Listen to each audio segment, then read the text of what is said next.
Yes, Madhu, we can. Okay, thank you. Right. Thank you. So, Badram Karanebihi Shrunyama Devaha Badram Pashyema Akshabihi Yajatraha Sthirai Rangair Tushtuamsas Tanubihi Vyashema Devahitai Yadayuhu Swastinah Indro Vridrashravaha Swastinah Pusha Vishwadevedava Swastinah Tarksho Arishtanemihi Swastino Brihaspati Dadatu यो अन्तः प्रविश्य मम watch इमां प्रशुप्तां सञ्जीवयति अखिलशक्तिधरस्वदाम्ना अन्यांश्च हस्तचरणश्रवणत्वगादीन् प्राणान् नमो भगवते पुरुषाय तुभ्यम् लसतु श्रीमदानन्दतीर्थेन्दुर्नो हृदम्बरे यद्वचश्चन्द्रिका स्वान्तसन्तापं विनिकृन्तति पदवाक्यप्रमाणज्ञान् प्रणम्य शिरसा गुरून् व्याकरिष्ये यथाभूतं विष्णुतत्त्वविनिर्णयम् देवं नारायणं नत्वा सर्वदोषविवर्जितं परिपूर्णं गुरुंष्टान् गीतार्थं वक्ष्यामि लेशतः. So, good evening, everyone, and happy New Year. Hopefully, 2021 will bring us good health, prosperity, and more importantly, some kind of normality to our lives. 2020, I think we can forget 2020 from various angles, but I think 2020 has also been a very productive year for this group. Stoke Academic Hindu Society has actually grown from strength to strength, and the group has blossomed over the last several months, focusing on our Shastras, the study of the Upanishads, the study of the Vedas, and so on. So we have engaged our minds at least every Sunday evening to focus on bigger things in life, bigger purpose in life. So I pray that 2021 will be a healthy year for all of us. And I hope you're all charged up and you're all quite enthusiastic and excited about chapter 15 of Bhagavad Gita, the Purana Purushottama Yoga, particularly after having celebrated our Gita Jayanti last week, which I think was a resounding success. We've had well over 40 people phoning in from the US, from India, from UK, and we had a very well organized program from Sushrut Kulkarni, Neeta, Suresh Kankanwadi, Sudarshan, Chitra, a real team effort to make it into a successful program. So what we will continue is, we'll continue with the chapter 15. As you know, just to remind you and pull you back, 2 weeks ago, we finished off doing the first 15 verses, and it has taken us a good 9 weeks to come to the 16th verse. Today is the 10th in the series on chapter 15.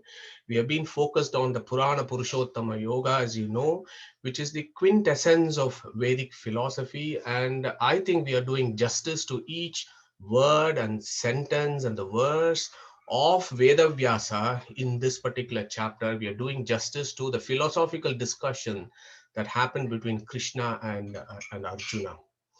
Okay, so in that spirit, I would like to invite Sheila Ji from Stoke and her grandson Aniket, and they are going to do the first 15 verses for us today before we move to the 16th verse. So Sheila Ji, we are waiting for you.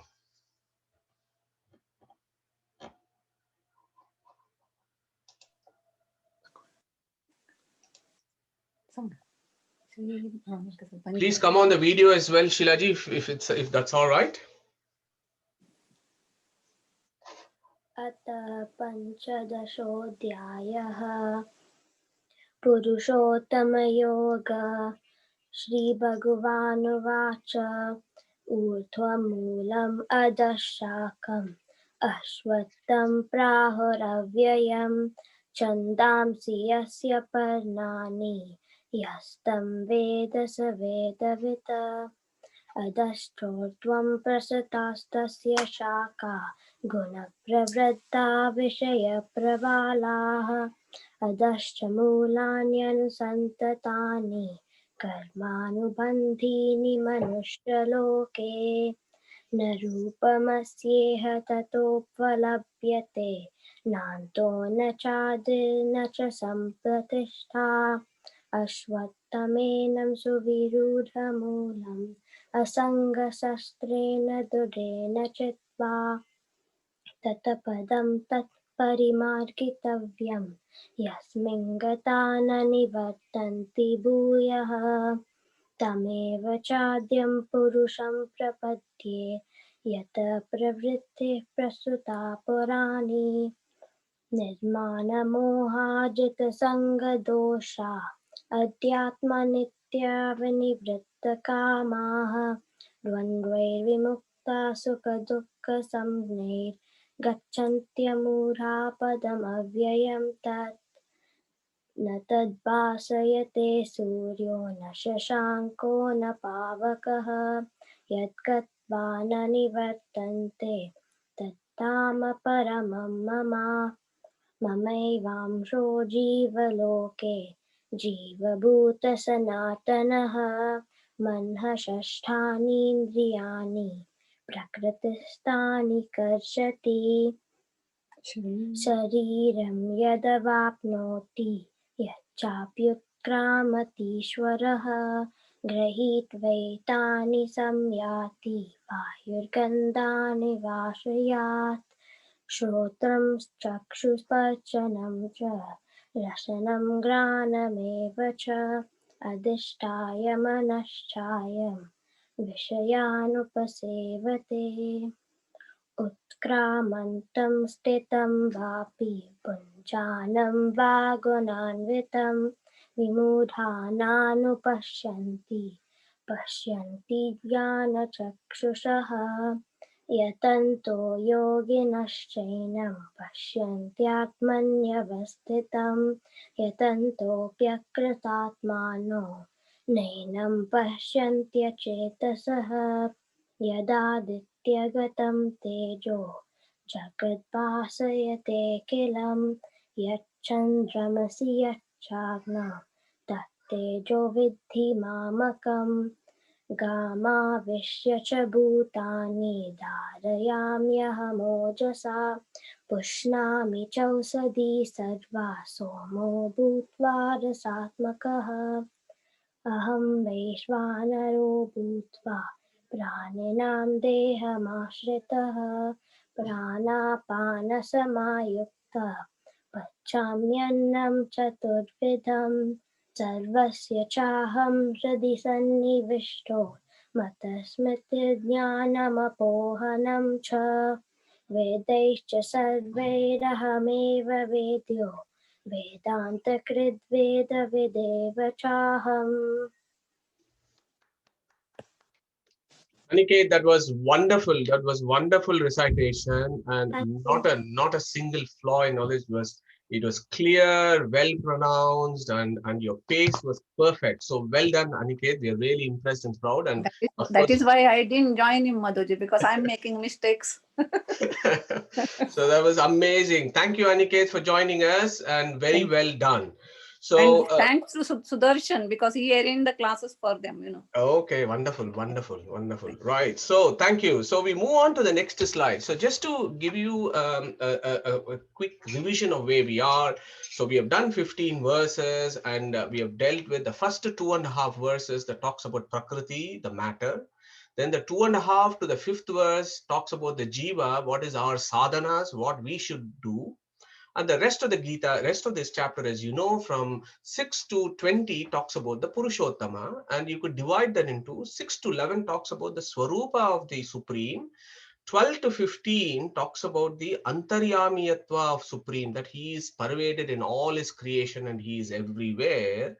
And in the last verse of this, the 15th verse, he made some very profound statements. We said, Sarvasya cha aham hridi sannivishtaha mattaha smritir jnanam apohanam cha Vedaishta sarvair ahameva vedyaha Vedanta krit vedavid evecha aham.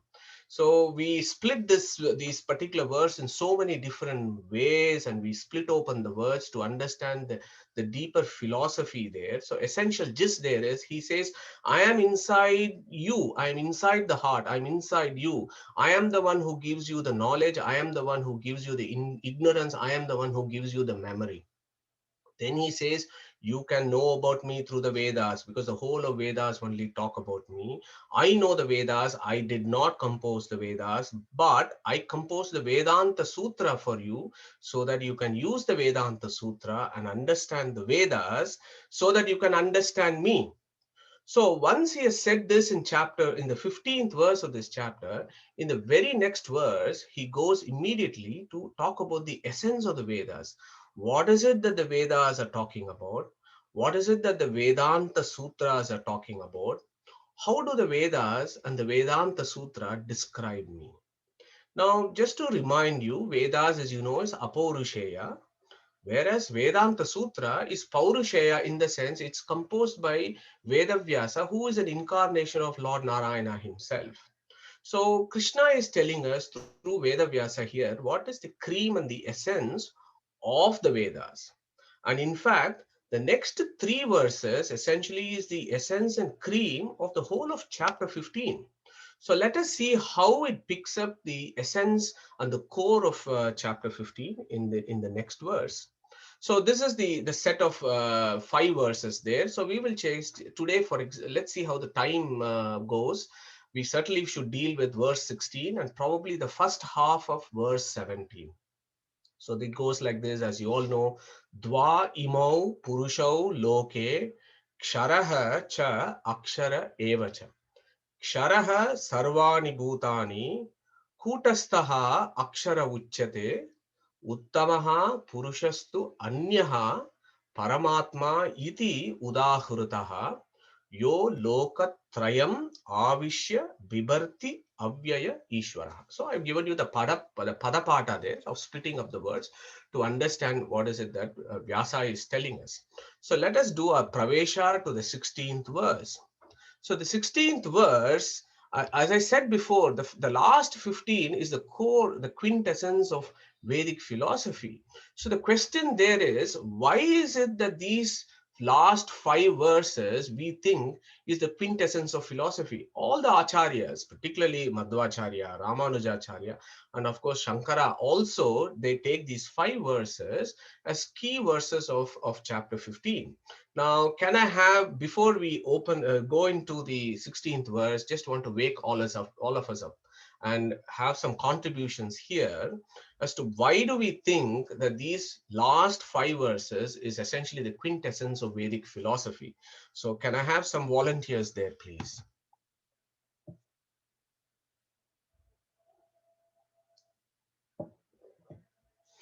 Who is going to tell us why they think that this is the quintessence of philosophy?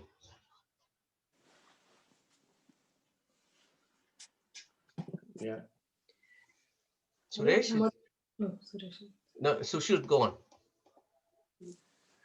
Because it covers the 9 gems of the Shastras, Okay. or all the wide, in a nutshell, so all the Vedanta. Okay. Thank you, Neetaji. Anybody else?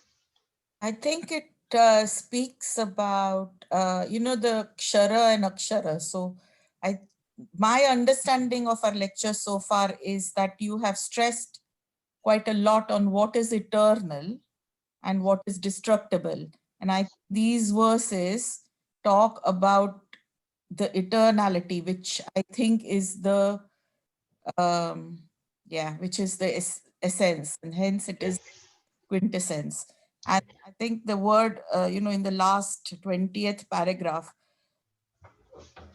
I'm assuming means that this is like in a cave, isn't it? It's like what you carve out and get from inside. Okay. Thank you, Deval, for that excellent contribution, and thanks to Neetaji as well. So I think you both have captured the spirit of the last 5 verses. Now, I think Neetaji was giving a hint as to why these 5 verses are key verses. Now, I want you to introduce this concept. Now, over the last 9 months, we have discussed quite a lot about symbolism and numerology. Symbolism and numerology in Vedic philosophy. We have dealt with so many symbols and numerology, the numbers. We have done lots of numbers over the last several months, and the importance of numbers. Now, the reason why the last 5 verses are quintessence, because they summarize the 9 principal tenets of Vedic philosophy. The 9 principal tenets. If you want to know something about Vedic philosophy, you need to be aware of these 9 tenets. Then after that, you can do your individual studies and do deeper understanding and research into each tenet of Vedic philosophy, but there are primarily 9. Now, why 9? When you think about those 9s, and again in Vedic numerology, the Sankhya that comes in Vedas, it gives you a lot of ideas about why 9 is important. So I have listed a few 9s here, and I want folks to contribute. So, for example, if you study the Vedas, if you study the Puranas, if you study the Upanishads, there are various types of upasanas or the contemplation of the Supreme in 9 different forms. Lakshmi has 9 different forms. Chaturmukha Brahma, if you go into Puranas and Upanishads, is described to have 9 different forms. Vayu or Mukhya Prana is supposed to have 9 different forms and names. Garuda, he is supposed to have 9 different forms and names. Sesha is supposed to have 9 different forms and names, or 9 different ways in which we can worship him. Durga has 9 different names and forms in which she can be worshipped. So that is one for worshipping. Now, I also want to get some contributions here and get the discussions going. What are the other 9s that we have read, particularly from Neeta's Bhagavad Gita quiz from last week? That should be the starting point for us to think about what are the other 9s, the number 9 that comes in Vedic philosophy. So can I have some volunteers, please? The other 9s that you're aware of. Maybe Madhavi could start with Navadvara. Excellent, thank you. Anybody else? You've got Navagraha on the thing, 9 stones, isn't it? So Navagraha, beautiful. Thank you, Deval. Next.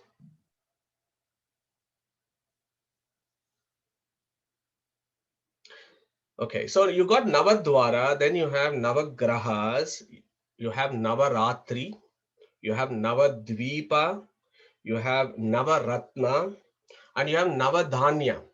So you have lots of 9s that come here. So 9 is a particularly interesting number in Vedic philosophy. And as Deval mentioned, I have actually shown you the 9 precious stones, the Navaratnas. Why? Because in the 15th century, there was a great philosopher called Vyasatirtha, who used to be the chief head priest of Krishnadevaraya in Hampi, in the Vijayanagar Empire. He was the head priest. And he wrote a work called Prameya Navamalika, which essentially summarizes the principal tenets of Vedic philosophy. So how does it go? It says like this, Sriman Madhva Mate. So that particular word is interesting. Shri means Lakshmi. Man means Pati. There are various ways in which you can understand this particular word, but I'm going to give you one version of it. So Shri Man Madhva Mate. So which means Shri means Lakshmi, Man means Pati, Madhva means Ananda. Yeah, Madhu means sweetness and Ananda. So Shri Pati is Ananda. Who is that Sripati, who is Ananda, who is Vishnu or Narayana himself? And whose philosophy are we talking about? We are talking about Veda Vyasa's philosophy here, which is the Uttara Mimamsha Sastra or Vedantic philosophy, which is propagated by Veda Vyasa, who is the incarnation of Vishnu. Vishnu is the husband of Shri, so he is the Sripati. What is his nature? His nature is Ananda, Jnananandamaya. So Shriman Madhva Mate means in the philosophy of Veda Vyasa, these are the tenets. Hari Parataraha, Satyam Jagat, Tattvato Vedaha, Jivaganaha Harer Anucharaha, Nichocha Bhavam Gataha, Muktihi Neija Sukha Anubhutihi, Amala Bhaktishta Tatsadanam, Yakshadi Tritayam Pramanam, Akhila Amnayaika Vedyo Harihi. So these are the 9 Navaratnas or the 9 precious tenets of Vedantic philosophy. And that is the reason why the last 5 verses of chapter 15 is considered as the quintessence of the Vedas, because it summarizes everything that these 9 tenets talk about. So let's make some entry into how does it do this. So we need to now explore how these 5 verses talk about the 9 tenets of Vedantic philosophy. So let's go to the first verse. So Dva imo purusho loke ksharaha cha akshara eva cha ksharaha sarvani bhutani kutasto akshara uchyate. Okay, so let's split it open. So what is the first line? This slide, I put the first line to talk about the first line in some detail so that we do justice to this verse. So dvau, dvau means two, imau, two types of purushas, purushau. So remember, look at those words very carefully as we have discussed it so many times. We need to look at the words as they have been put here by Vyasa. Dva, imau, Purushau, Loke, Ksharaha, then he puts a Chakara, then Aksharaha, then look, he puts Evacha. Okay, those are all, every word there becomes important. So the first thing that we should take here so that we understand what is it that Veda Vyasa is actually telling us here is Loke, Loka. So what does this Loka actually means? Loka means place. So what is this place actually means? To understand the spirit of that particular word loka, we need to go to the Tattva Sankhyanā work of Madhva, where he says, Swatantram, Aswatantram cha dvividam tattvam Swatantro Bhagavan Vishnuhu, and he goes on. So he says there are only two entities, tattvas, Swatantra Tattva and Aswatantra Tattva, which means an independent principle, and all others which are dependent on him and are grouped as Aswatantra principles. So the first thing you need to understand there is when Vyasa is talking about Loka, he is talking about Aswatantra Loka in this particular verse. He's saying, in this dependent existence, is how you start. And this is Dvau imau purushau. Okay, Dvau means two. Purushau, look at that au there also means two. Yeah. So that again immediately gives you a clue as to what is Vyasa saying there. What Vyasa is saying there is, in the dependent world of existence, there are two different types of purushas. There are not two purushas. There are two different type of purushas is what he is saying. So the words there, the grammar there is very clear. Two different type of purushas are there in the dependent existence. Who are those two? He names them. One is called Ksharaha and the second one is called Aksharaha. He gives in the dependent existence, there are two types of sentient beings. One is Ksharaha, the other one is Aksharaha. Okay, now I want you to slightly shift to the left side of this slide. And we have done this when we have discussed Upanishads for several months, that in all of existence primarily has, and the Upanishads, the Vedas, primarily talk about three entities. One is Brahman, whom you can call God, you call him Vishnu, you call him Krishna, you call him Narayana, you call him whatever you want. Yeah, so that is the Brahman. Then you have the material principle or the matter, which is Prakriti. Then you have all the souls are the jivas. So then you have the jivas. So when you look at this, you have Brahman, who is an independent sentient principle. Then you have jivas, which are also sentient things. Then you have Jada Prakriti. Now behind the Jada Prakriti is what is called as Chetana Prakriti, or what we call as Shri Tattva. And we'll come to that in the subsequent slides to talk about the philosophy of what is Shri Tattva. Yeah. So the Chetana Prakriti, who is actually behind the Jada Prakriti, that looks after everything. So now you have three different sentient things here. You have Brahman or Vishnu, who is a sentient being. Then you have Jivas, who are sentient beings. Then you have the Chetana Prakriti, who is also a sentient being. So in this verse, what Vyasa is talking about is two types of Purushas in the dependent world. So he is probably alluding to two types of sentient beings that are known to exist in the dependent existence. That is Jivas and possibly Chetana Prakriti. So that is the clue we get from this line. But Vyasa is very generous to us. He is not letting us make guesses here to think about, to make guesswork. Is this what Vyasa is talking about? Because in the very next line, he's actually substantiating who these people are, who is Kshara and who is Akshara. Okay, so we will come to that in the subsequent slides as to how he qualifies that. Now, before we go into that, we really need to understand what does akshara actually means. What does kshara actually means? So once we understand that, then we can appreciate the depth of this particular verse. So let's look at, as I said before, tattvas are swatantra and aswatantra. We understood that from loka he meant aswatantra loka. Now he talks about there are kshara and akshara, purushas. So the first thing we need to understand there is, what does Purusha actually mean? What is Purusha? Yeah, so that is another important word. If I remind you, we did Purusha Shukta several months ago. We spent about 3 months talking about Purusha Shukta. Now we are doing Purushottama Yoga. So by now you should have an idea of what Purusha actually means. There are various types of Purushas. So what does Purusha literally mean here? Can I have some volunteers, please, to contribute there?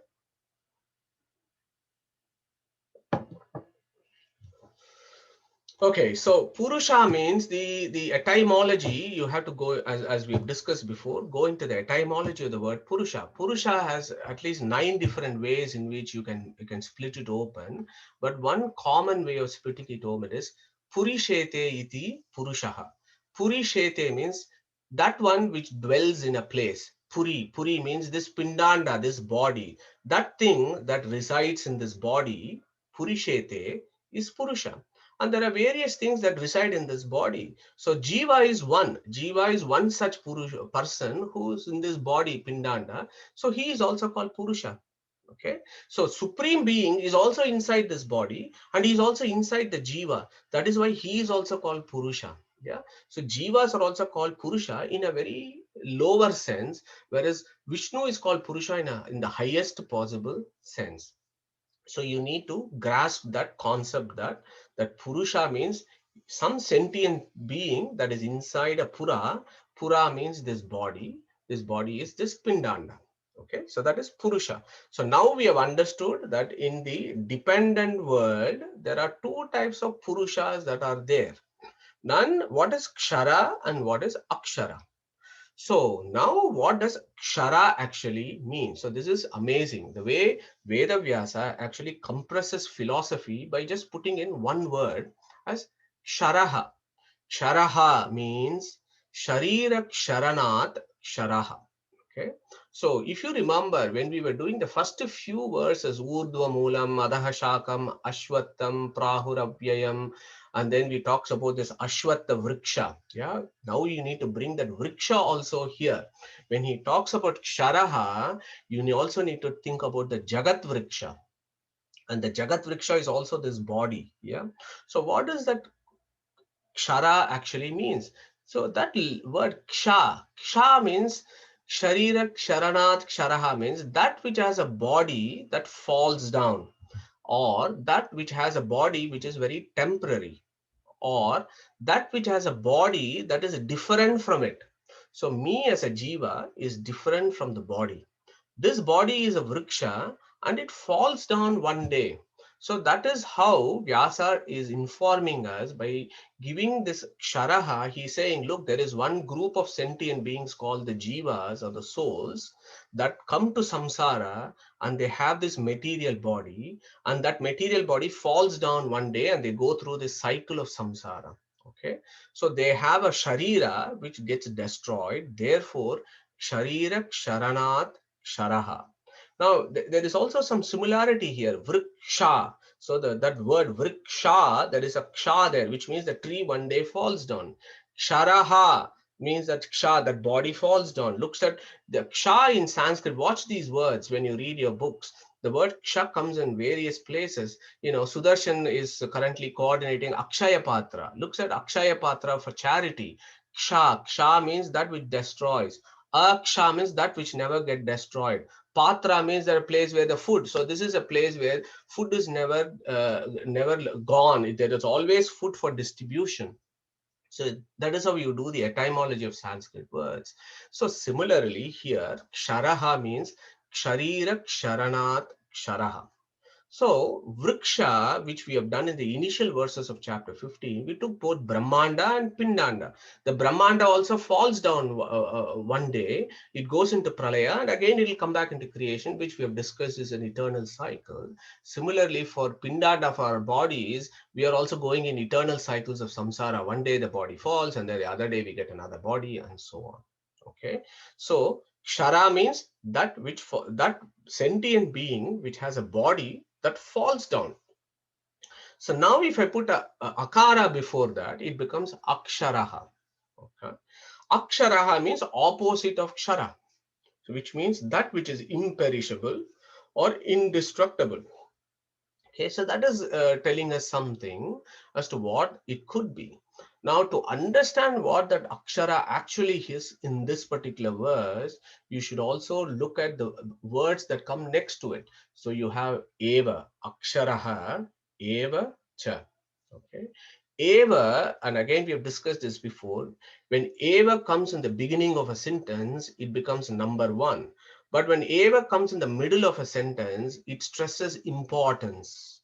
Yeah, that is one. Always, only. So that is the meaning of eva there. And we've also done eva. If you remember, there was another verse about chakshu, shrotram, manaha, and all that, where you have eva cha. We did that there. Where eva, if you split eva, E stands for nirdosha. V, vam, ananda. A means jnana. So this is talking about an entity which is nirdosha jnananandamaya. Okay, eva there. Aksharaha eva means there is this one akshara which is another entity which is only the one that doesn't have a body that falls down, but it is nirdosha and it is jnananandamaya. Okay, and then he puts a very interesting word afterwards called the word cha there.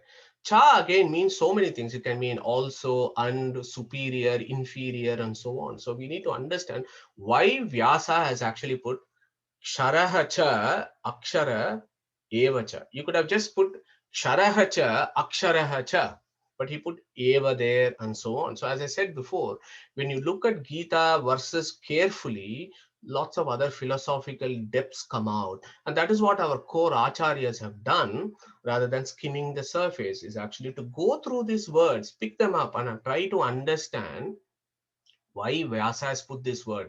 Is it just to fill a sentence or to give us more meaning? So the eva there has these meanings. So now the plot is getting a little bit more interesting. So when he says aksharaha, so it could mean two things there. One is, so this jivas on the left, so these fellows, that is us, we all have this body that falls down one day. So we are all aksharas. But it is possible that we are all ksharas. So, but it is possible that one day a kshara could become an akshara. Yeah. How could a kshara jiva become an akshara jiva? Can I have some contributions there, please? How can a kshara jiva become an akshara jiva? In moksha. Thank you, Suresh. Anybody else? Shushrut, thank you. Okay, so Shushrut got it right. So in moksha, so once we have attained liberation, so how do we attain liberation? Shushrut, do you want to give a brief answer as to how we could attain liberation? What happens? What is the process of liberation?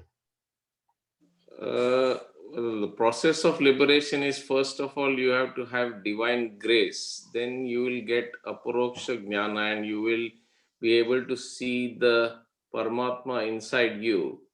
And then you basically, once you exhaust all your karmas, then you will go to a level depending on what your yogyata is. And at the end of towards pralaya, you will have the bath in Viraja Nadi and destroy your linga sharira, and then you will reach moksha. Wonderful, Shushrut. That's beautiful. Brief explanation of the whole shastras that you have summarized.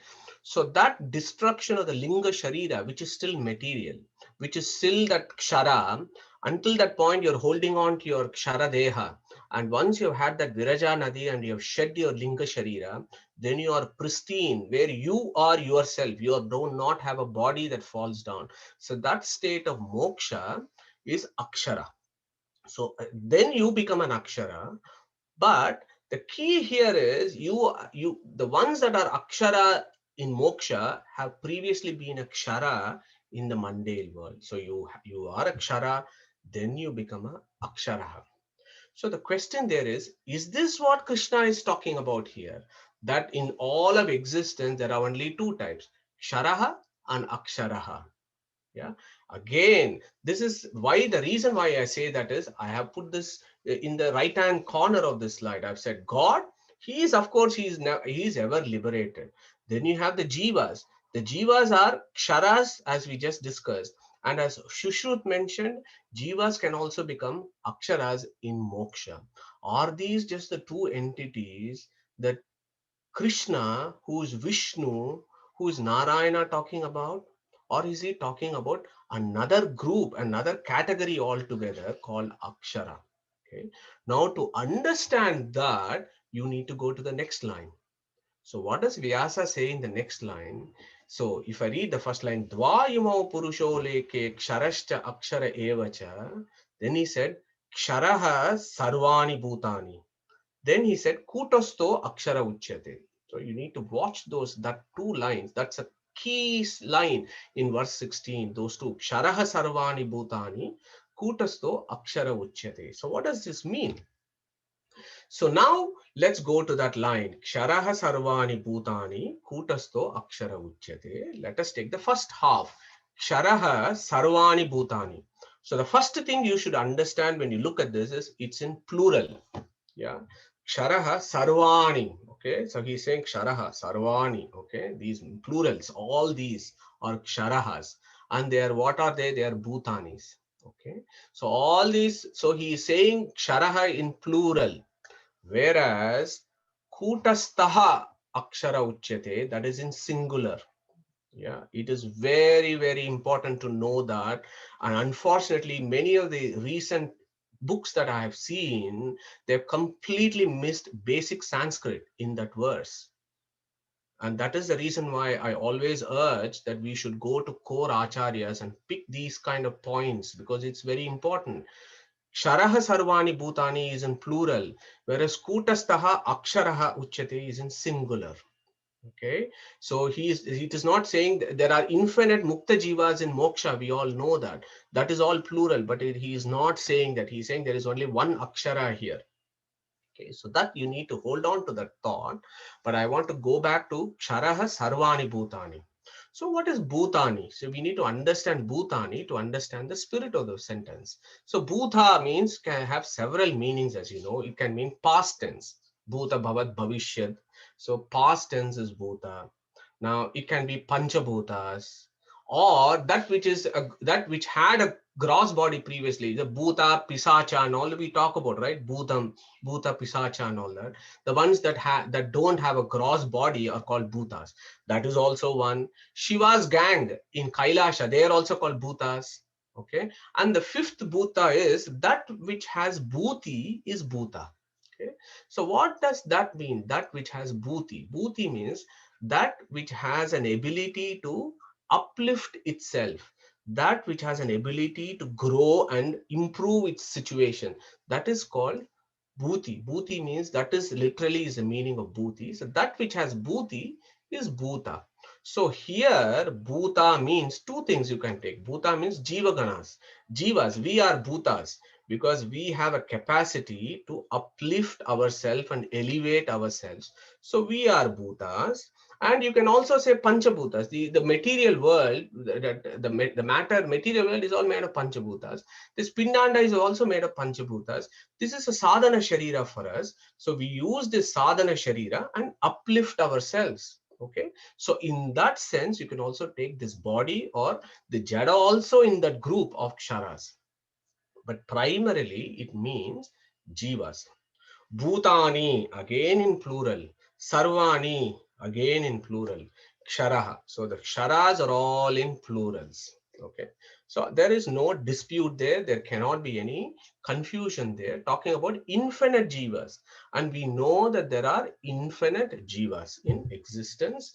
There are infinite jivas that have not even come into existence. There are infinite jivas that are in existence. There are infinite jivas in moksha. So nobody knows how many are there, but the view is there are infinite.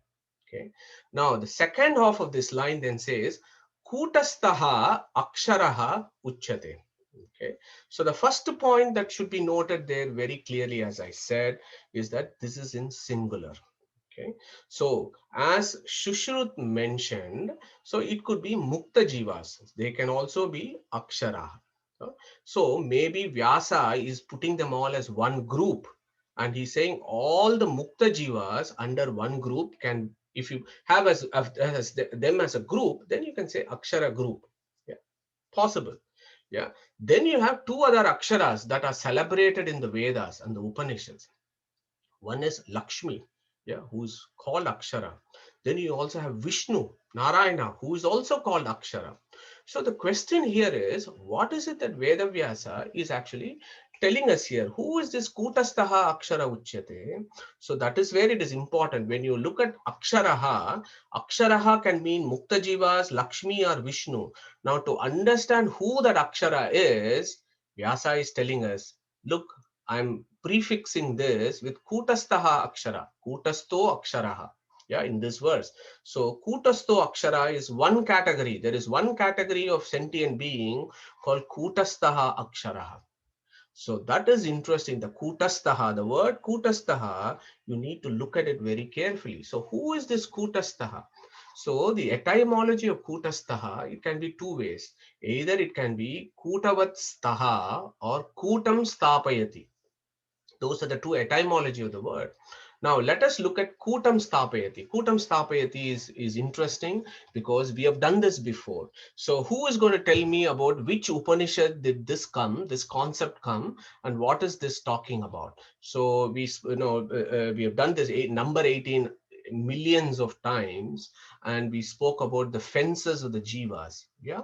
So which Upanishad and what does Lakshmi do there? So can I have some contribution there, please?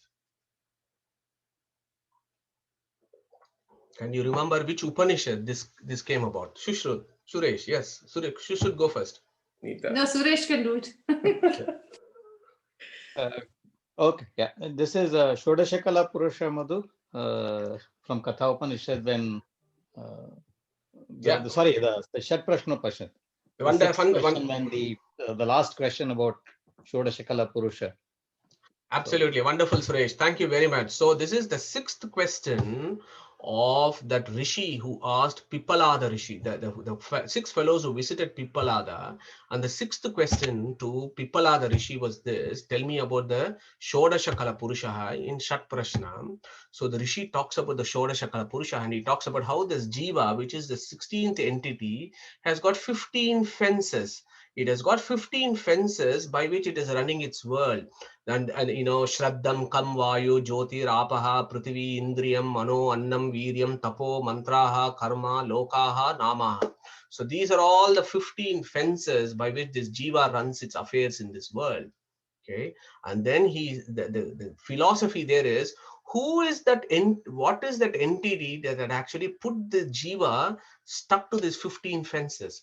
If 16th entity is the Jiva, the 15 fences, who is it that has stuck these 15 fences to the Jiva? The philosophy there, that is Lakshmi. The Shri Tattva, that is, as you know, Shri Tattva has Shri Bhu Durga as its forms, those are the Abhimani Devatas of Sattva, Rajas and Tamo Gunas, and that is how the material world comes into being, and that is how the Pindanda also comes into being. So what this Shri Tattva does is, it links the Jiva to the material things. Yeah, it links that Jnananandamaya Jiva to a material covering. Yeah, that is the one. So that Kutam means a group. Stapayati means establishes. So who establishes the group of Jivas in samsara? The person who actually establishes the group of Jivas in samsara by linking them with the 15 fens is Lakshmi, is the Shri Tattva which does that. That is what Vedas, Upanishads talk about.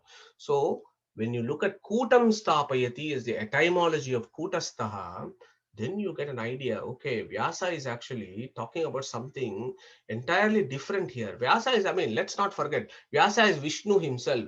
Will Vishnu not ever talk about his wife, consort? If you look at the Upanishads and Vedas, Vishnu will never not talk about Lakshmi because they both always go together. There is always Lakshmi Narayana. There is always Shripati. In every word that you see, they will never be discussed in isolation. They are always together as a consort. So, not surprisingly, in this verse, when he talks about Jiva, but he also said, mate, my wife is actually very important there. Don't forget my wife. And he says, Kutam Stapayati. She is very important because she establishes that group.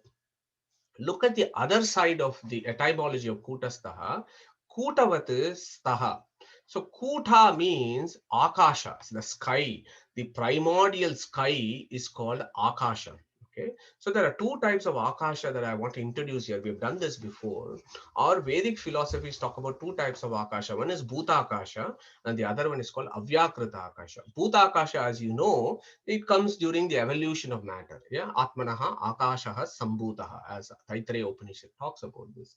So that, but there is another Akasha called Avyakrita Akasha, which is where even the Akasha has to be there. For Akasha to be in a place, that is called Avyakrita Akasha. So Kuta means that Avyakrita Akasha, which is all pervasive.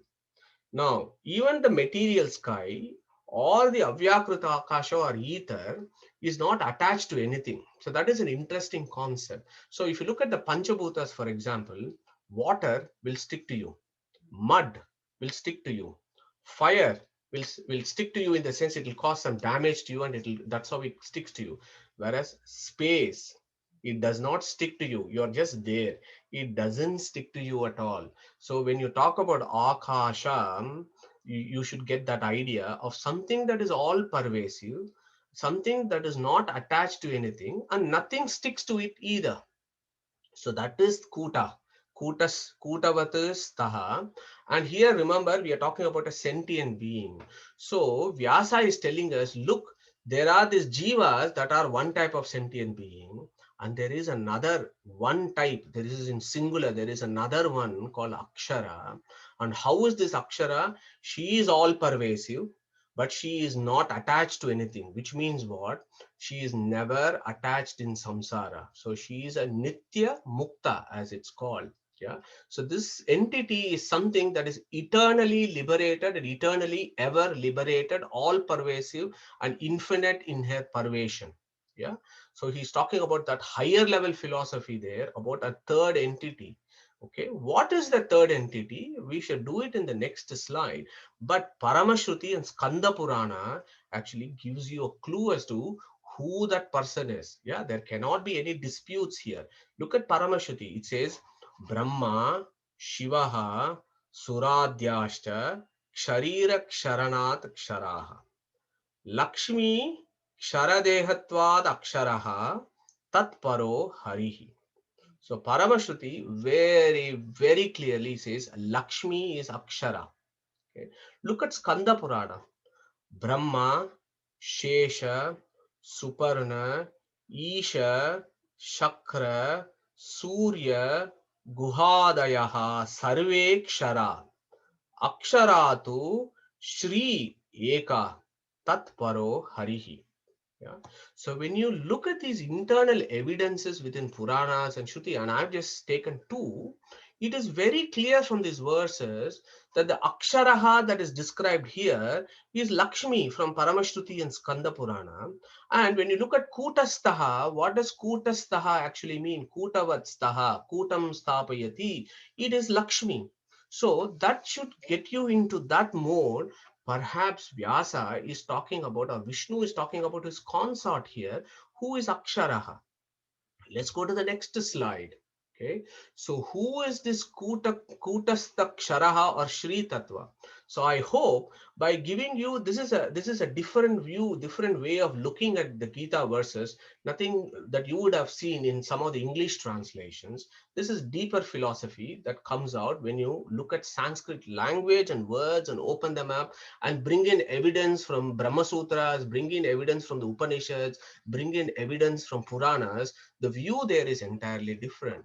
So I hope in the previous slide, I was able to give you an idea at who the Akshara is. Akshara is Shri Tattva. Now, before I dwell with the great principle called Shri Tattva or Lakshmi, whom we all worship in our daily worships, I just want to get some contributions here from folks as to what their understanding of Shri Tattva or Lakshmi is. Please.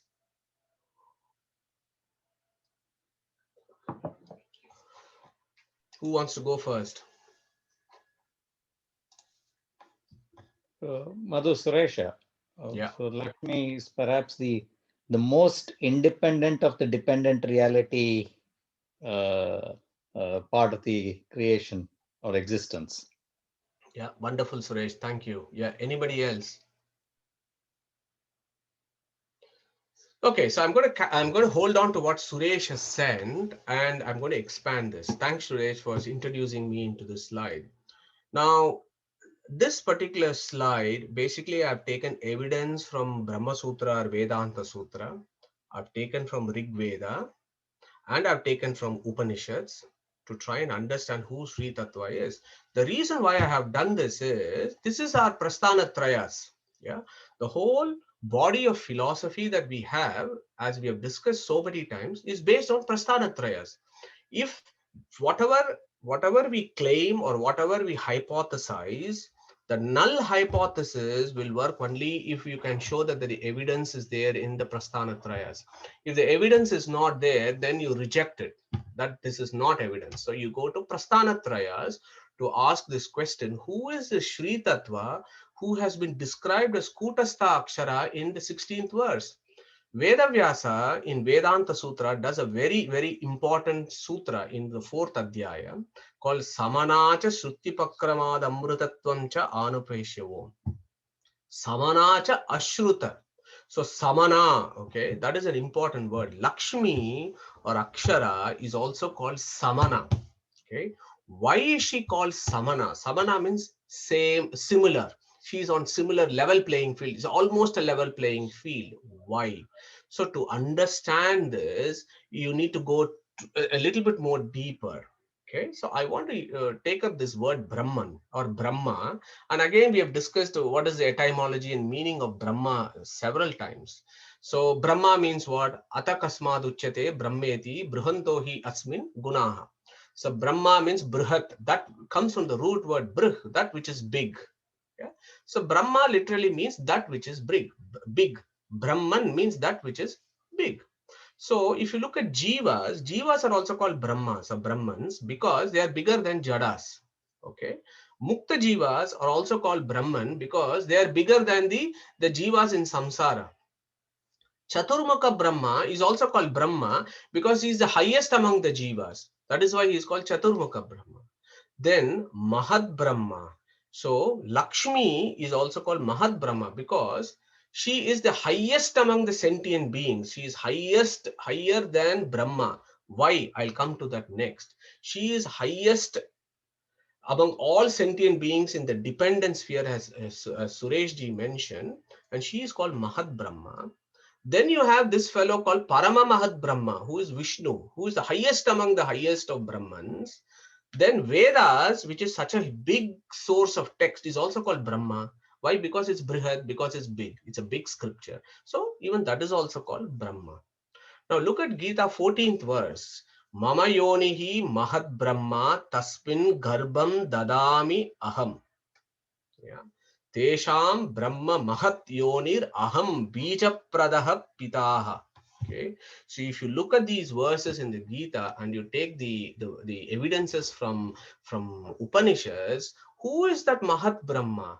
That Mahat Brahma is Lakshmi. So what is he saying? Mama Yoni. Yoni means where? Yoni, we have read this before. Yoni has three meanings. One meaning of Yoni is wife. Mama Yoni, my wife. Mahad Brahma, her name is called Mahad Brahma. Tasmin Garbam Dadami Aham. And then he says, Bija Pradaha. I impregnate her for the creation to happen. So that Mahad Brahma in Gita 14 verse 3 is Lakshmi there. Okay. And that is what Krishna is talking about. So this Brahma concept needs to be adopted based on the context in which it comes. Okay. So if I say I am Aham Brahmasmi, in a sense it's fine. In the sense I am Jiva and I'm bigger than Jada. If you want to understand like that, absolutely no problem. But this Brahma is not Parama Mahad Brahma. That is travesty of philosophy. It can never happen.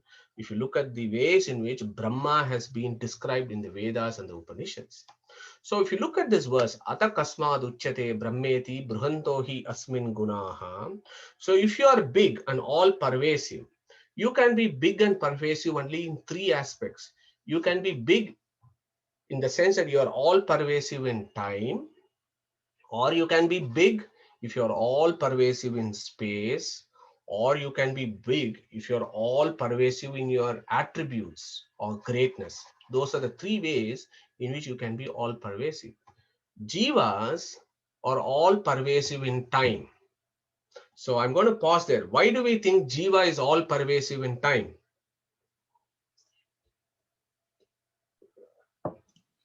Mother, is that because they were never created and they were always there, and they will always be there? Thank you. Absolutely. So Jivas, us are all pervasive in time. Yeah. So we are always there. Then you know that famous verse in second chapter that talks about this. So in that sense, yes, we are Brahma. But we are not pervasive in space, and we are not pervasive in attributes. Our qualities, our capacities is highly limited to our space. And we have discussed this before. Where are we? We are smaller than an atom, and we are sitting in this cave in the thymus. That is all our position in the universe is. We are tiniest. We are Anu's smallest of the atomic. That is our space correlation. We are Anu. Attributes, we are highly limited with regards to what we can achieve. So we are only all pervasive in time, but not in space and attributes. But the Vedic philosophy talks about another sentient being called Shri Tattva, or we commonly call her as Lakshmi, who is all pervasive in time, and she is also all pervasive in space. Okay. She also has infinite attributes, but her attributes are always dependent on the Vishnu Tattva. So the only thing that marks her is that she is always dependent on Vishnu. Yes, she has infinite attributes, but Vishnu has infinite to the power of infinite. She might have infinite attributes, and she could be all pervasive in space and time. So there is the next category of sentient being called Lakshmi. Okay. So if I remind you from the previous slide, when I spoke about Kutastaha, I said Kuta means sky, all pervasive. So that idea of all pervasiveness is what you need to understand, that distinguishes Shri Tattva from Jivas, including Chaturmukha Brahma. Okay, so I hope you find that interesting, because this Shri Tattva is greatly worshipped in the Rig Veda, and we have discussed this in Ambarini Shukta at some point. So she says, Yam kamaye tam tamugram krunomi tam brahmanam tam rishim tam sumedami aham suvedeti pitaramasya murdan mamayonihi apswantaha samudre. So this Shri Tattva is so big, and she is in this verse in Ambarini Shukta, she talks about how great she is. Aham Rudrebir, I created Shiva, I created this, I created all these fellows. Whatever I desire, I can create, including Chaturmukha Brahma, I create. But Mama Yonihi Apswantaha Samudre. But my creator is in that Samudra, who is Vishnu. Creator in that sense there is I am dependent on that person. Mama Yonihi Apswantaha Samudre. Yeah. So she makes it very clear that I am always there. I got lots of attributes. I can create everything, but I am dependent on Vishnu. So that is the philosophy of Shri Tattva in the Vedas. Now look at Shvetashvatara Upanishad, and there is a very clear verse there. Mayam tu prakritim vidhi. Yeah. So Mayam to Prakritim Vidhi means Maya. What does the word Maya actually means? Again, this is most abused word in Vedantic philosophy. People abuse Maya in various ways I have seen, but Maya has got 7 meanings. It can mean Icha, it can mean Mahima, it can mean Jada Prakriti, it can mean Chetana Prakriti or Lakshmi, it can mean ignorance, it can mean illusion. There are 7 meanings described in Sanskrit Nirukta for Maya. And can we just take the last one as illusion and get around philosophizing about the whole of Vedanta? That seems rather unfortunate. So we need to look at all the other meanings, then look at the prakarana or the contextual relevance in which it comes, and then understand what Maya means. So when you look at Gita versus wherever Maya is, and you look at the contextual relevance and see whether this means Jada Prakriti or ignorance or Shri Tattva. So I leave it for you to do that homework. But again, Maya also means Shri Tattva. Now we have done the Prashna Upanishad, of course, to talk about who that Lakshmi is. So the summary slide I wanted to show here, who that Kutastha Akshara is she is Chetana Prakriti. She is Shri Tattva. She is also called Lakshmi. She is also called Shri Bhu Durga. She is also called Maya. She is also called Samana. She is also called Mahat Brahma. So these are all the words that will come in the Upanishads and the Vedas. So please note those words very carefully. Otherwise, you will be missing deeper philosophies in those verses. Okay.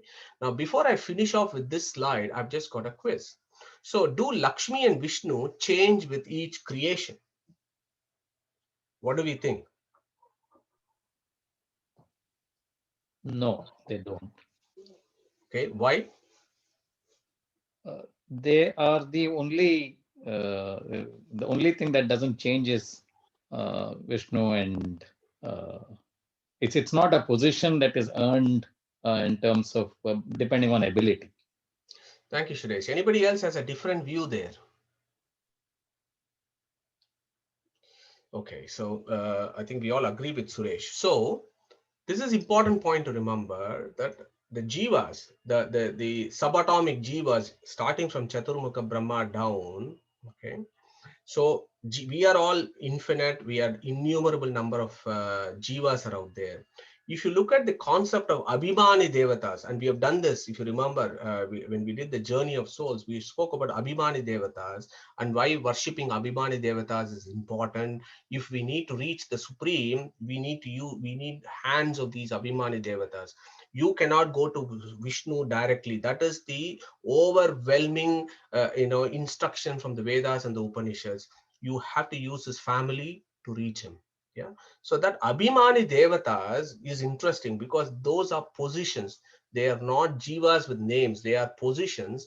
And with every creation, the Abhimani Devatas positions change. Yeah. And if you read the Puranas and Vedas, it's interesting. For example, Chaturmukha Brahma, the current Chaturmukha Brahma in Mahapralaya will go to Mukti. Whereas the Mukhya Prana will now, in the next creation, he will take the position of Chaturmukha Brahma. The current Rudra will become Sesha in the next creation. And it talks about all this. It's interesting, but the key there is Abhimani Devatas are positions and Jivas occupy those positions in different creations. And we as mundane Jivas, we are anyway there going around our business.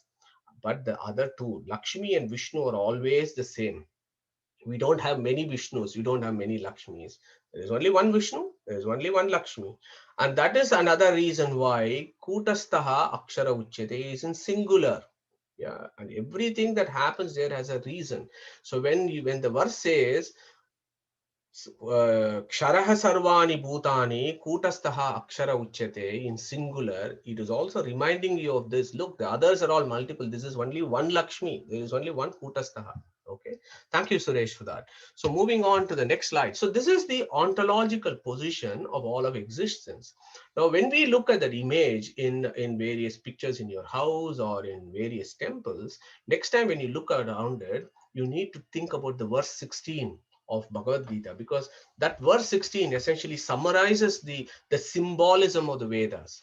Okay, so Ksharaha, who are the Ksharahas? The ones with bodies that actually get destroyed. Starting from Chaturmukha Brahma to even an ant or the smallest of grass or bacteria, they are all Ksharahas. Okay, Chaturmukha Brahma. One quiz there. What is the body of Chaturmukha Brahma called?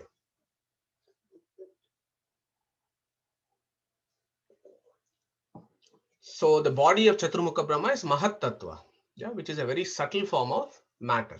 Yeah. So now Ksharas, all Kshara Purushas are, so Chaturmukha Brahma is the highest among Kshara Purushas. Then Kutastaha Akshara is this Lakshmi here. Then you have a third entity called primary Akshara. This is not Kutasto Akshara. There is another one called Akshara. Okay. Who is this Akshara? Okay. This Akshara is beyond matter. It transcends everything, and it's beyond the Kshara and Kutastha Akshara. And that is what Vyasa Krishna is telling us in the next verse. So he is Arupavadevahi Tat Pradhanatvat, as Vyasa says in Vedantasutra. He is beyond matter. Okay. Now in Gita, for example, you know all this. Yeah. Of how he controls the Indriyas. Now the reason why I put that is, when you look at Akshara, you do etymology of that. How do you break open Akshara? So one easy one is A plus Kshara, which is easy. We have done it before. Because he is beyond matter, he doesn't have a body that falls down. So he is Akshara. But you can also break Akshara into Aksha plus Ra. Aksha means your Indriyas.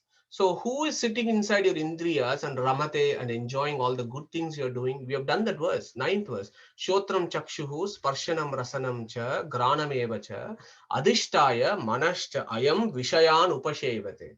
That is why he is called Akshara. Aksha plus Ra. Here is another beautiful etymology of Akshara. A plus Ksha plus Ra. A is the first letter of Sanskrit. Ksha is the last letter of Sanskrit language.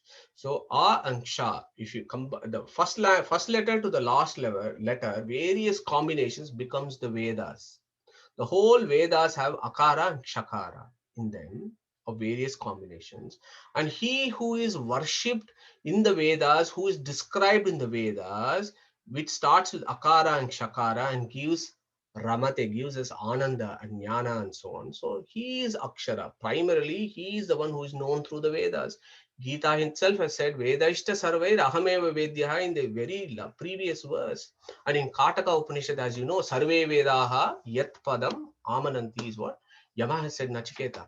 Sarve Vedaha Yat Padam Amananti. The whole of the Vedas only talk about the Supreme Being. And that is why he is called Akshara. Akshnoti iti Aksharaha means he who gives us whatever we desire in moksha and in the mundane world.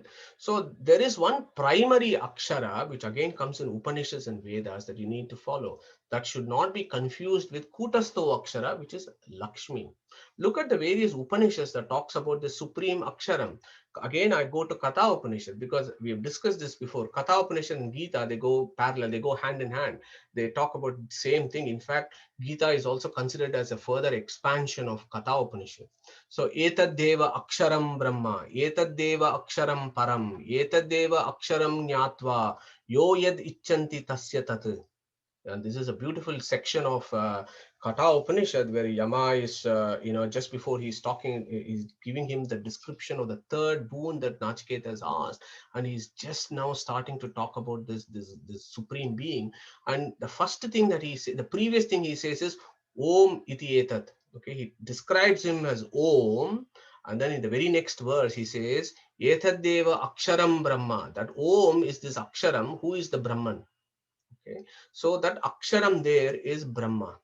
Then when we did Mundaka Upanishad, we talked about, if you remember, Paravidya and Aparavidya. There also, Tatra Apara Rigvedo Yajurvedaha, Samavedo Atharva Vedaha, Siksha Kalpo Vyakaranam Niruktam Jyotishamiti, Ata Para Yaya Tad Aksharam Adigamyate. That the way you interpret the Vedas through using Brahmasutra, which gives you the knowledge of the Akshara, that is Paravidya, is the definition of Mundaka Upanishad. If you look at Mandukya Upanishad again, Om iti etad aksharam idam sarvam tasya upavyakyanam.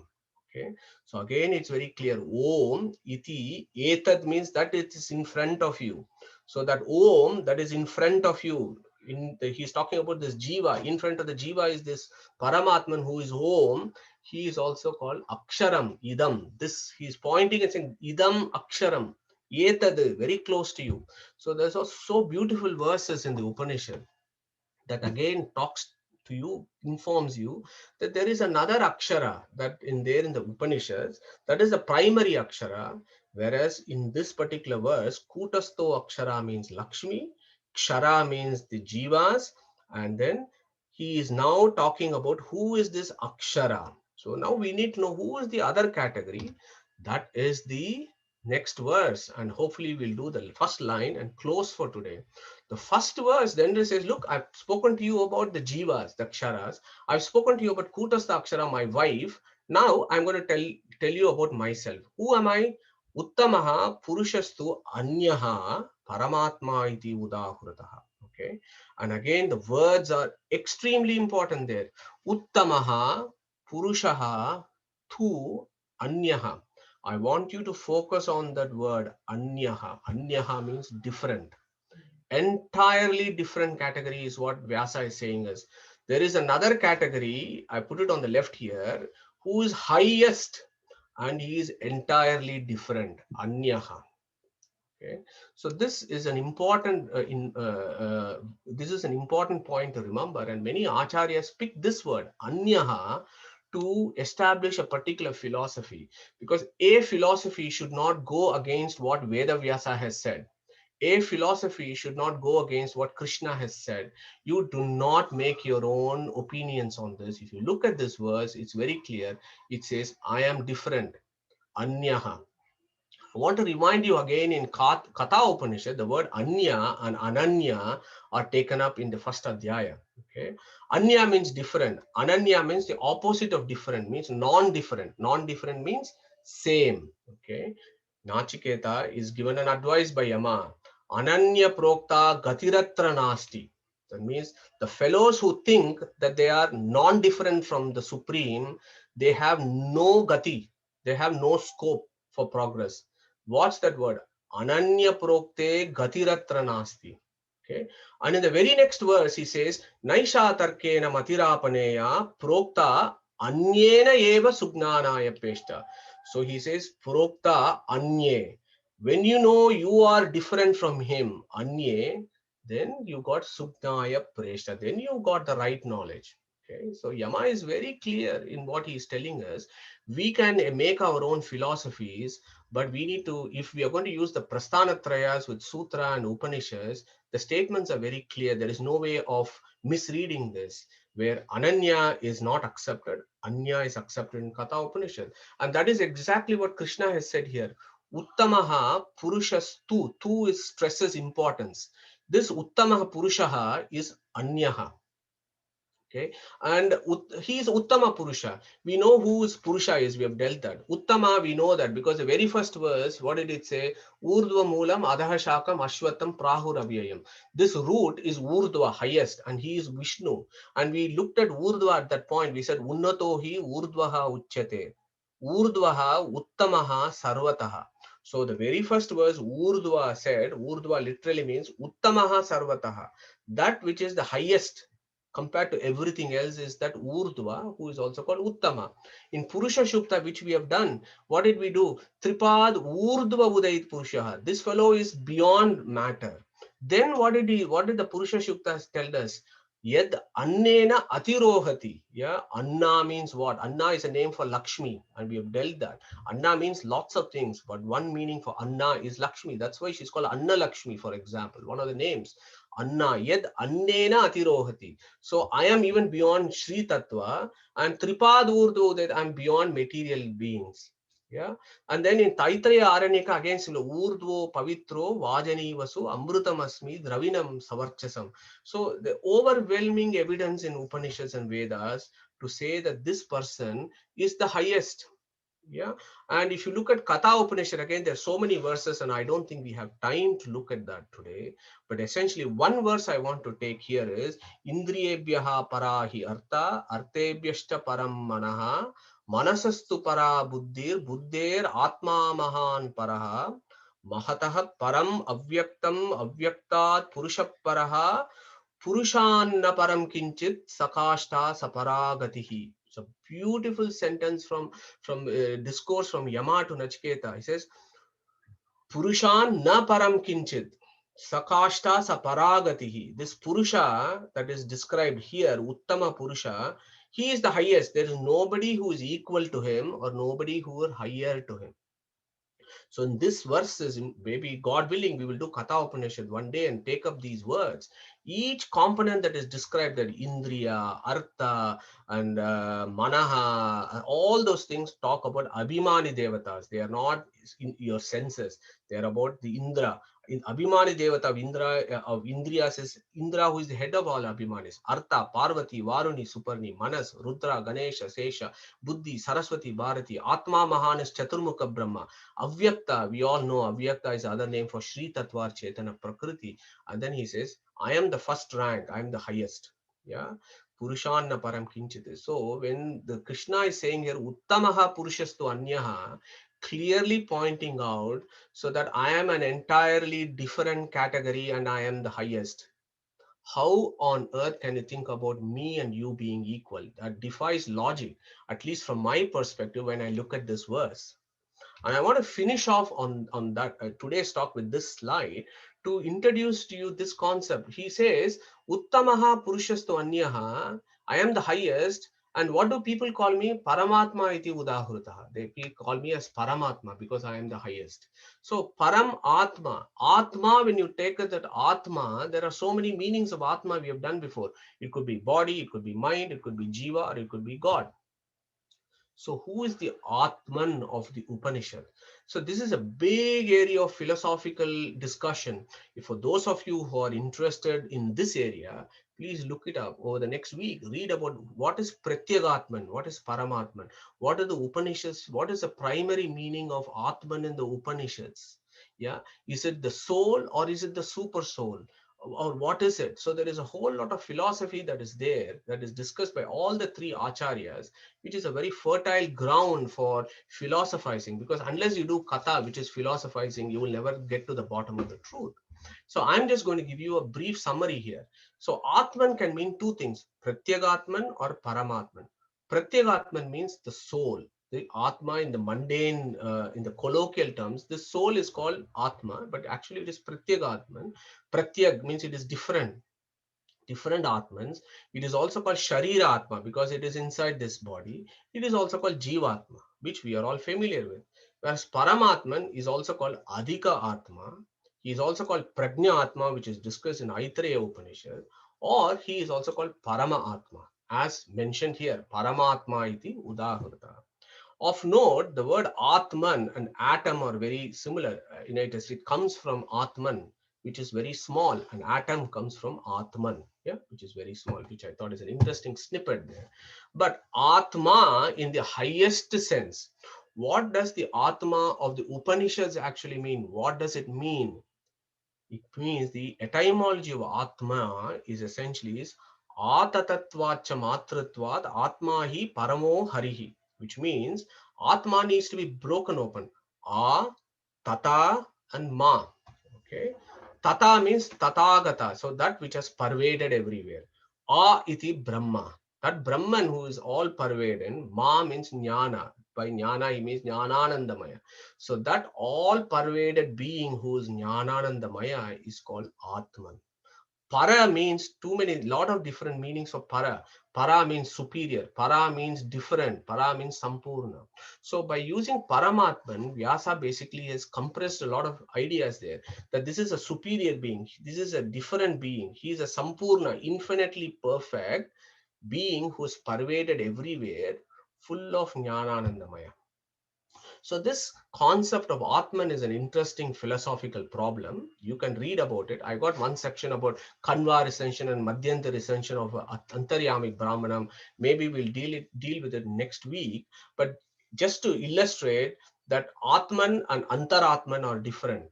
Yeah, Atman is the soul. Antaratman is your Paramatman who is inside your soul. He's called Antaryami Paramatma. Okay, so Atman and Antaratman are different. They can never be the same. Yeah. So that is what I want to leave you with. But one question I put at the end. So here I think it's important, because let us not forget, we are discussing chapter 15, and this is a dialogue between two beings. One is Krishna and one is Arjuna. Okay. Now, if Atman, if Pratyagatman and Paramatman are not different, in the line he has very clearly said, Uttamaha Purushastu Anyaha. I am different, he has said. My name is Paramatman, he has said. And all the jivas in the previous verse, he has said, they are all ksharas, including you, Arjuna. You are also kshara, but I am Uttamaha. I am different, he has said very clearly in these verses. Can we afford then to say that Krishna is a Saguna Brahman? So there is this view that the whole of Gita and the discussion of Gita is some imaginary, illusory discussion between two beings. One is Krishna being labeled as somebody called Saguna Brahman from an Advaita perspective, who really does not exist. And then there is this Arjuna, who is a Jiva, who also does not exist, but actually he is also Nirguna Brahman. If we have to accept the concept of Jiva and Brahman are the same, then the whole dialogue of Bhagavad Gita does not make sense. Here you will actually have one Nirguna Brahman talking to the other Nirguna Brahman, and one is giving Upadesha to the other, and the other is saying that he does not know, and the other is saying that he knows, and he is saying all this. So this whole philosophy of Gita gets, in my view, quite complicated and confusing if we take this view of, Krishna is Saguna Brahman and Arjuna is a Jiva, but actually he is a Nirguna Brahman, and have the discussion. If you go into that mode, then who is the Guru? Who is the Shishya? Who is the Adhikari here? Everything becomes rather difficult to discuss. So I want to leave you in that note for you to do your homework and see what appeals to you. When I look at verse 16 and the first half of verse 17, it is written very, very clearly. It is on the board, it is on the wall, the writing is on the wall, saying there is this kshara, there is this kutastha kshara, there is this Purushottama. All these fellows are different, and I am explaining to you here what are the different categories of the universe. Now, what I have done today is I've taken some views from Upanishads and Vedas and put this all together for your consumption and contemplation. But don't take my word of it. My own purpose here is to give you an idea and a perspective as to how verses in the Gita needs to be approached, and each one of us do our own individual studies and come up with a conclusion with regards to what appeals to us, and make that process towards understanding the ultimate truth. Okay, so on that note, I just want to finish here, because I want to take this next week, because this first Navaratna that he was talking about, Hari Parataraha, is what this verse is all about. The whole thing that I've spoken to you so far is Hari Parataraha. We will catch this particular slide next week before we go to the next verses. Now, finally, what I want to do is I want to just introduce this for next week. So as you know, Sudarshan and myself and a few folks here, we decided that, instead of me constantly rattling about with something or the other, that we should actually in 2021 bring in external speakers, of learned individuals from whom we can learn philosophy. So with that spirit, what I have done is I've invited our dear friend Mohanadasa Prabhu from Hungary to talk to us about Achintya Beda Abeda Tattva, the philosophy of Lord Chaitanya, which is also a realistic school of philosophy, as you know. And Mohandas Prabhu is an excellent speaker. He has spoken to us once during the Purushottama sessions that we were doing. So he's going to spend an hour plus maybe 20-30 minutes next Sunday to talk about Achintya Beda Abeda Tattva, which I think is important, because there are many of us who are great supporters of the ISKCON movement, and we join their ISKCON Kirtan, and we contribute so many different ways. I think we need to understand what is their philosophy that drives the passion that they have. And I think Mohandas Prabhu will be an excellent speaker, and will give us a lot of insight into that. I would strongly urge you to attend. And at the same time, if you have any of your other friends, including in your own Gita circles, please ask them to join. and hopefully it will be a very fruitful discussion next Sunday. So with that note, I'll stop today's talk, and Krishna Pranamastu.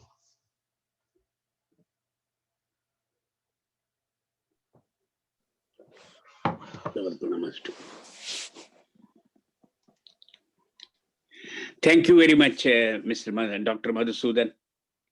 Thank you. Thank you. Thank you very much, Dr. Rao. Yeah. Thank you.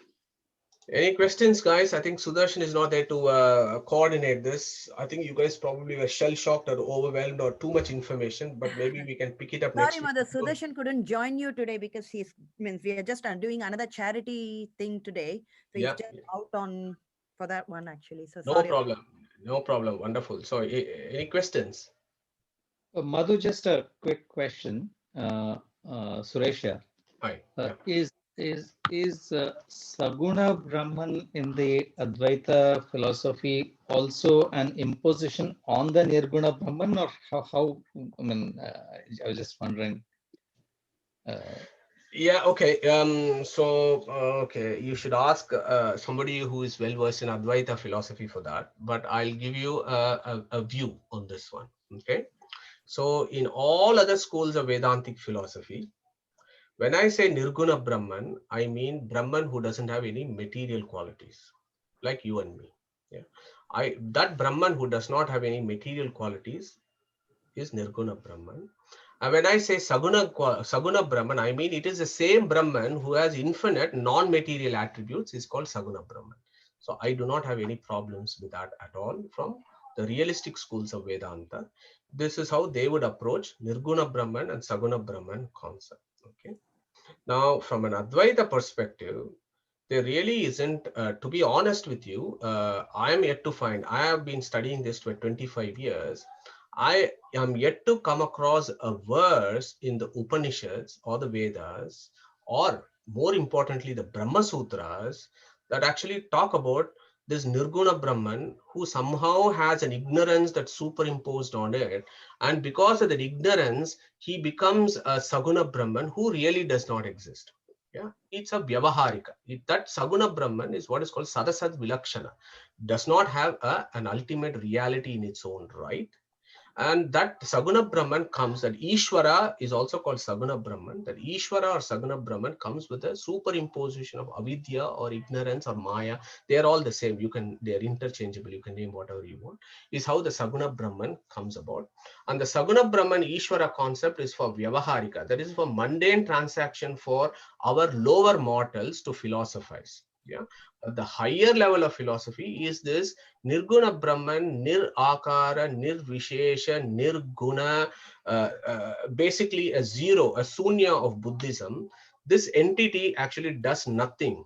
He is not an active principle at all. This is a static entity that is there, that is not even aware of its own existence. That is the definition of Nirguna Brahman.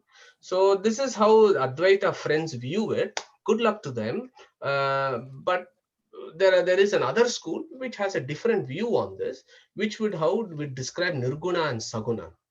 But having said that, this is where the Advaita school discussion happens, and it's gone on for 1400 years, and it will carry on for a very long time.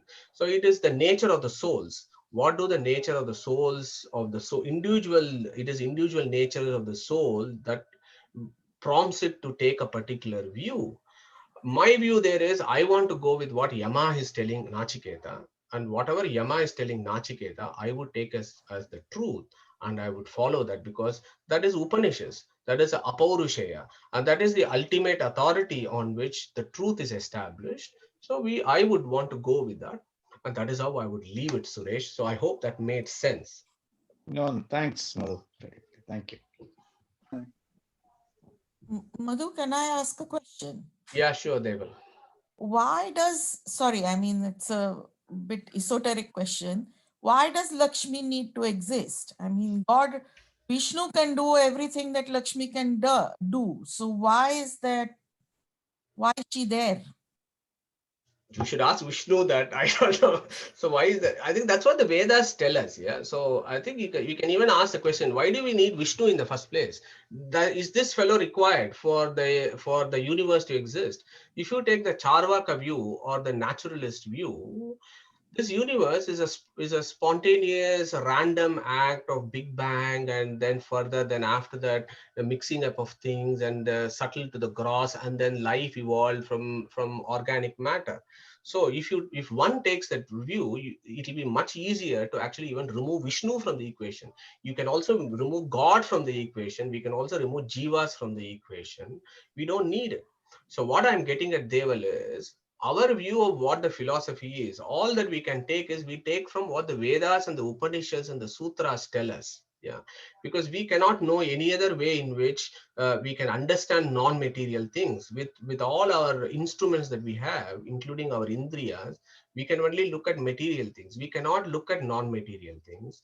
To look at non-material things, we go to our shastras, which is the Vedas, the Upanishads. The Vedas, of course, Upanishads is part of it. To use the Gita, you look at the Vedantasutra and understand what is this existence all about. So if you take that view and you say my source of knowledge for transempirical things will be the Vedas, then Vedas talk about this. So if Vedas talk about these entities, then we accept them as the truth. And that is why we say Lakshmi is there and Vishnu is there and Jiva is there. If Vedas were not there, then we might even get rid of Vishnu as well, and we can all live like dogs and animals. Hello, Madhu. Yes, Just one view about Lakshmi is like Prakriti, or all the matter that is there, not just earth, but all the matter in the universe is Lakshmi. And when he says Mama Yonir Mahabrahma, it's like a substrate or a womb, isn't it, on which the seeds or the jivas are all attached and grow. So you need that sort of, for example, culture, media, medical field, or microbiology. It's like substrate or the matter on which it grows. So same as the womb, it's where the base is, or provides nutrition on which it grows. So I think that is required still, if that makes sense. So it's not the same as Vishnu, but Vishnu is in everything, of course, but it's still a different entity, sort of. Yeah, thank you, Neeta. Thanks, Nita. That's very well put there. And also, I want to remind people that when we talk about this Paramatman who is inside Jivas, remember we've done all this Mundaka Upanishad, Dvasuparana, Saija, all those verses we've done hundreds of times. When I talk about the other, that Anashnan Anyaha Abhichakashiti, that one fellow who's sitting there, silent witness, but he's always in blissful state, looking at what the Jiva is doing. Please note that Paramatman is never alone. He is always with his consort. There is never a time when Vishnu leaves Lakshmi. They always go together. We have never discussed that in our classes, but that is another level of philosophy of how, that is why they are called Samana, and that is how they are celebrated in the Veda, Lakshmi as Samana. They are always together. That consort is always together, and that is why they run the affairs of life. And as how Neetaji mentioned, for Prakriti, Jada Prakriti is just an inert thing. For volition for Jada Prakriti, you need a sentient being behind it. And the Vedas tell us that Tattva is called Sri Tattva or Chetana Prakriti. And behind the Chetana Prakriti is this Purushottama who is controlling even the Chetana Prakriti, is how the philosophy is built. Yeah, thanks, Neeta. Madhu, I've got a question. So it's Nandish here. Hi. Just trying to understand, so the two basic tenets, if I try to simplify it a bit, so and understand the metaphorical meaning, one, is it actually for the Vedas and Upanishads, the two main tenets, would it be something like self-realization and self-control? That's where Lakshmi sits. So basically, I think self-control is control of all the, the 15 constraints which Lakshmi has put. So that gives us the self-control aspect, and the self-realization is from above that into Atma and Paramatma and above. Would that be, what would be your view on that? Nadesh, don't take my view as an important one. But what I can tell you is, in chapter 13, chapter 14, and Gita, for example, the Arjuna is asking all these questions. So the kind of questions that you put, very similar questions.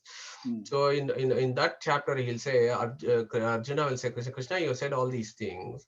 Now you're saying Sri Tattva is also important. The Sri Tattva is the one, the 17th has put the 15 to the 16 and bound them together. So then he asks the question, do I have to worship, which is easier? If Sri Tattva has bound me to the matter and put me in samsara, should I have to worship Sri Tattva for liberation, or should I have to worship you for liberation? Is one question that is put there. And the reason being, what Arjuna is picking up is evidence from the Vedas. So there are verses in the Vedas that talk about Lakshmi can give moksha. Lakshmi can liberate you because she has bound you to the 15.